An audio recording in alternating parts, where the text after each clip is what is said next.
Should we pay reparations to our former colonies? In my judgment, it would be patronising and unnecessary to do so.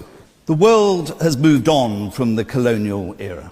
Allegiances and the world economic order are changing fast. I'm reliably informed that there are only 22 countries that Britain has not invaded. We helped ourselves to their natural resources and made a tidy profit. We occupied them for the protection of our fleets, Malta, Gibraltar, and for the detention of our felons, Australia. We didn't ask the indigenous population if it was okay with them, and sometimes they objected. The thing is, what are the reparations for? How do you put a value on it? Who gets it? Let me say at the outset, it wasn't all good news, as we've just been hearing. The colonial period was a phase in world development.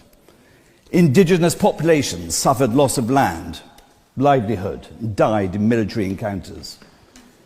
British colonial administrators and workers also dropped like flies from malaria, dengue fever, riot, gut rot, and plenty of other things.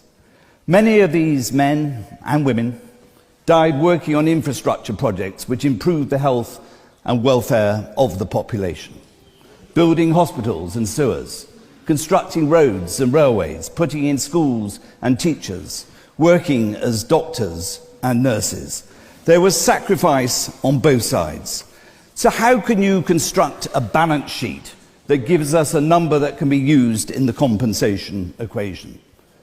Did Britain set back the economic prosperity and opportunity of the colonies?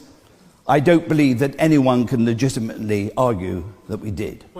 British administrations invested heavily in physical infrastructure, health projects, developed markets for local goods and raw materials, and legal regimes based on the British system. So if you have to put a value on compensation, fairness dictates that we offset the contribution that Britain made to the colony and the value of the legacy we left behind. And what should we do about the compensation for those countries who have chosen to retain the link with their former coloniser? Like the 53 nations of the Commonwealth who voluntarily recognise the Queen as their head of state. And by the way, that includes Australia, Canada, India, Malaysia, and 18 African countries. And then there are 14 British overseas territories and 3 Crown dependencies. And whilst they are self-governing, they continue to recognise the Queen as their head of state. They don't have to, but they choose to.